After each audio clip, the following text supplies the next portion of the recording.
Class 5 chapter 6 pronounce. अब हम आपको प्रोनाउंस सर्वनाम के बारे में बताएंगे। सबसे पहले डेफिनेशन देखो। Definition, a pronoun is a word. सर्वनाम वह शब्द होता है used instead of a noun, जो संज्ञा के स्थान पर प्रयोग किया जाता है। Pronoun means for a noun. Pronoun सर्वनाम अर्थात सबके लिए नाम। जैसे एग्जाम्पल हमने एक लिखा है, Rita is a small girl. Rita एक छोटी लड़की है। शी बियर्स फ्रॉक, वह फ्रॉक पहनती है। अब यहाँ पर ये देखिए रीता, रीता क्या है? What is Rita? रीता क्या है? रीता एक नाम है, प्रॉपर नाउन है। तो Rita is a small girl, Rita noun है। इज हमारा हेल्पिंग वर्ब है, ए आर्टिकल है, स्मॉल एडजेक्टिव है, गर्ल नाउन है। शी बियर्स वह पहनती है, और दूसरे सेंटेंस में हमने सी का प्रयोग कर दिया, रीता का नहीं किया। वियर्स पहनती है, फ्रॉक फ्रॉक पहनती है। यहाँ पर वियर्स ये हमारा मेन वर्ब है, मुख्य क्रिया है, फ्रॉक नाउन है। Rita is a small girl, Rita एक छोटी लड़की है, वह फ्रॉक पहनती है। तो हम डेफिनेशन पर आएंगे। सबसे पहले इसकी परिभाषा, ऐसे शब्द जो संज्ञा के स्थान पर प्रयोग किए जाते हैं। जैसे हमने रीता लिखा, हमने रीता को दोबारा यहाँ पर शो नहीं किया, हमने रीता के स्थान पर सी लिख दिया। रीता लड़की है, इसलिए हमने सी का प्रयोग कर दिया। वही प्रोनाउन की परिभाषा हमें बता रही है, ऐसे शब्द जो संज्ञा के स्थान पर, हमने रीता के स्थान पर सी का प्रयोग कर दिया, सी हमारा प्रोनाउन है। ऐसे शब्द जो संज्ञा के स्थान पर प्रयोग होती है, उन्हें हम सर्वनाम कहते हैं। अब देखिए पेज नंबर 25 में देखिए, a pronoun is a word. Pronoun वह शब्द होता है दैट टेक्स द प्लेस, जो स्थान लेता है, ऑफ ए नाउन, जो संज्ञा का स्थान ले लेता है। जैसे यहाँ पर रीता का स्थान किसने ले लिया? सी ने ले लिया। डेफिनेशन के अनुसार, according to definition, a pronoun is a word. सर्वनाम वह शब्द होता है दैट टेक्स द प्लेस, जो स्थान लेता है, ऑफ ए नाउन, एक संज्ञा का। इन दिस चैप्टर, इस चैप्टर में we will learn about 5 different kinds of pronoun. हम 5 प्रकार के सर्वनाम के बारे में जानेंगे। सबसे पहले हमारा टाइप है प्रोनाउन का पर्सनल प्रोनाउन। पर्सनल प्रोनाउन का मतलब होता है पुरुषवाचक सर्वनाम। अब इससे हिंदी में आ रहा है पुरुषवाचक, इसका मतलब पुरुष के लिए प्रयोग होगा, किसी वस्तु के लिए प्रयोग होगा, किसी स्थान के लिए प्रयोग होगा। अब डेफिनेशन पर आ जाओ। A personal pronoun is a pronoun. A पुरुषवाचक प्रोनाउन सर्वनाम वह सर्वनाम होता है that substitutes the name of a thing. इसमें किसी वस्तु का नाम, प्लेस स्थान, और पर्सन और कोई व्यक्ति इन ए सेंटेंस एक वाक्य में आता है। The purpose of using A personal pronoun, जो पर्पज होता है, उद्देश्य होता है प्रयोग करते हुए प्रोनाउन का, is to avoid the repetition of the same noun in a sentence. जैसे Arun thinks that Arun is the most intelligent person. अब यहाँ पर ये देखो, अरुण थिंक्स, अरुण विचार करता है, दैट की Arun is the most intelligent person, कि अरुण एक सबसे होशियार व्यक्ति है। अब इस सेंटेंस में अरुण का प्रयोग 2 बार कर रही है। अरुण थिंक्स पहला प्रयोग कर दिया, अरुण विचार करता है, दैट, फिर दोबारा प्रयोग किया है, Arun is the most intelligent person, Arun एक बहुत ही होशियार व्यक्ति है। अब Arun thinks that he is the most intelligent person. दूसरे सेंटेंस में हमने अरुण का प्रयोग नहीं किया। दूसरे सेंटेंस में, in the other sentence we can not use the Arun word, Arun शब्द का प्रयोग नहीं कर सकते हैं, इसलिए हमने उसके स्थान पर, अरुण के स्थान पर, instead of Arun we use he. इसका मतलब अरुण के स्थान पर हमने ही का प्रयोग कर दिया है। अब ही क्या है? What is he in the grammar? He हमारा होता है पर्सनल प्रोनाउन में चला जाता है। अब इसमें ये देखिए पर्सनल प्रोनाउन की ये टेबल देखो, फर्स्ट पर्सन, सेकंड पर्सन और थर्ड पर्सन। केस 3 प्रकार के इसमें शो हो रहा टेबल में, सब्जेक्टिव, ऑब्जेक्टिव, पजेसिव। सिंगुलर में आता है आई, मी और माई, और प्लूरल में आता है वी, अस, अवर्स।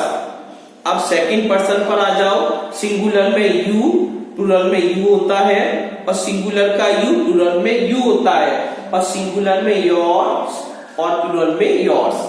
अब थर्ड पर्सन आ जाओ, थर्ड पर्सन में जैसे ही, शी, इट सिंगुलर, इसका प्लूरल दे होता है, हिम, हर, इट, इसका प्लूरल देम होता है, हिज, हर, इसका प्लूरल देयर्स होता है। अब खोलिए पेज नंबर 29।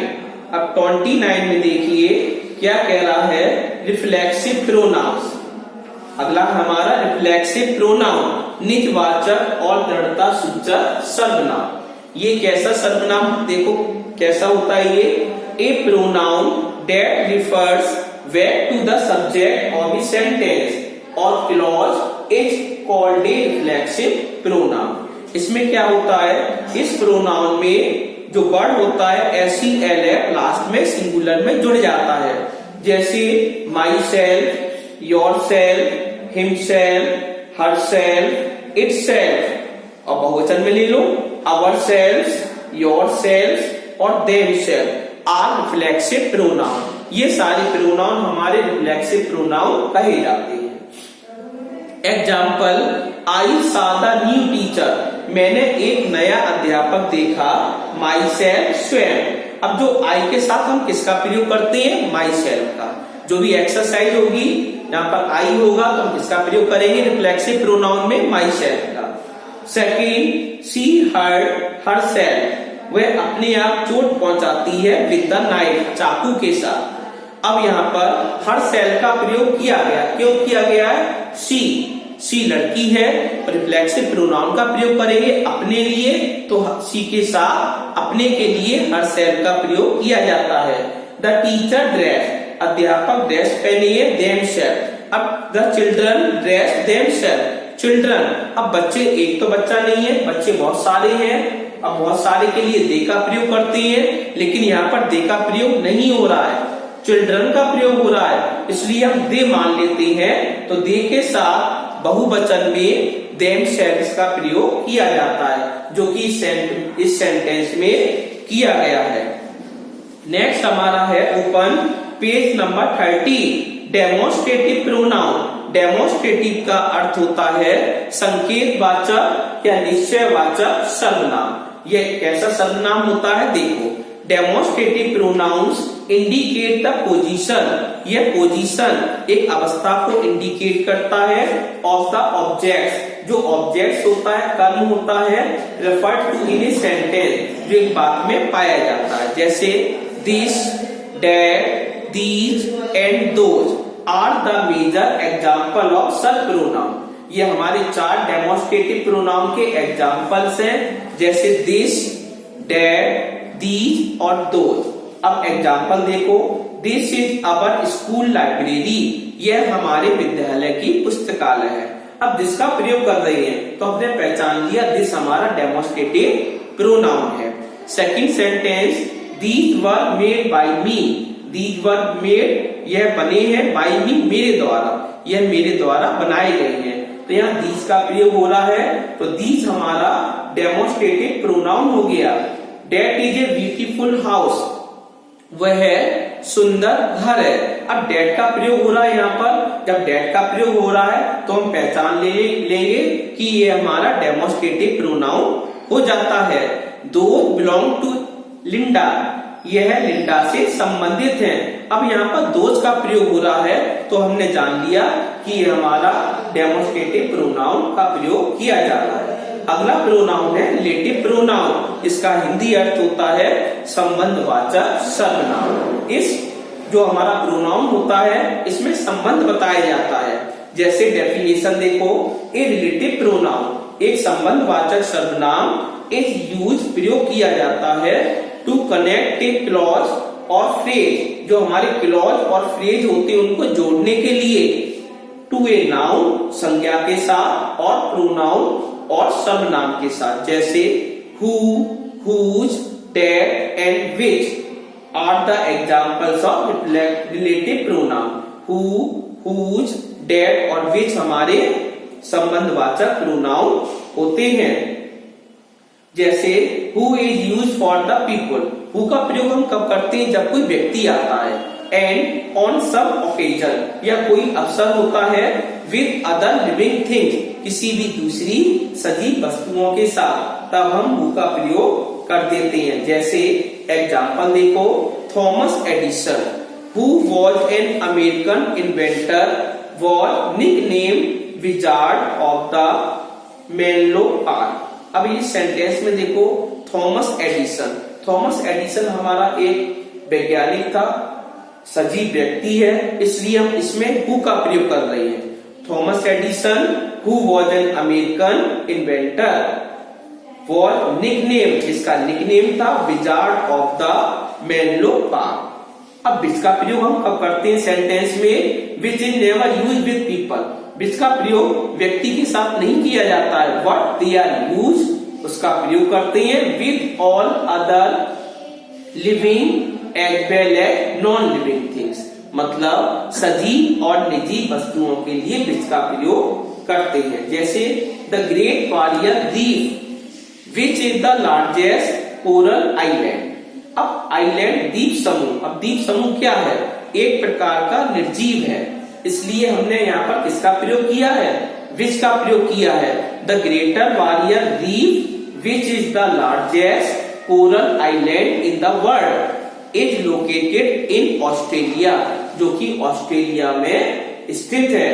अगला हुज, हुज का प्रयोग हम किसके लिए करते हैं, whose is use for both living and non living things. Whose का प्रयोग करते हैं दोनों चीजों के लिए, चाहे चीज हमारी सजीव हो चाहे निर्जीव हो। जैसे एग्जाम्पल, दिस इज जॉर्ज, यह जॉर्ज है। हुज ब्रदर, जिसका भाई, went to school with me, जिसका भाई मेरे साथ गया था। अब यहाँ पर ये देखिए सेंटेंस में जॉर्ज, अब जॉर्ज क्या है, जॉर्ज एक व्यक्ति का नाम है, सजीव चीज है, इसलिए हमने हुज का प्रयोग कर दिया।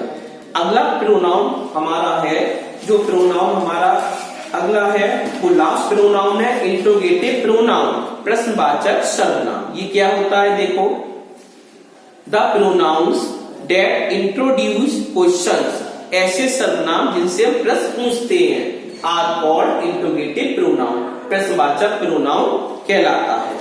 जैसे इंट्रोगेटिव प्रोनाउन हमारे कौन कौन से हैं, जैसे who, whom, which, whose, what, ये सारे प्रोनाउन हमारे प्रश्नवाचक सर्वनाम कहलाते हैं। अब हु का प्रयोग फॉर ए पर्सन, एक व्यक्ति के लिए करते हैं। whom का प्रयोग फॉर ए पर्सन, एक व्यक्ति के लिए करते हैं।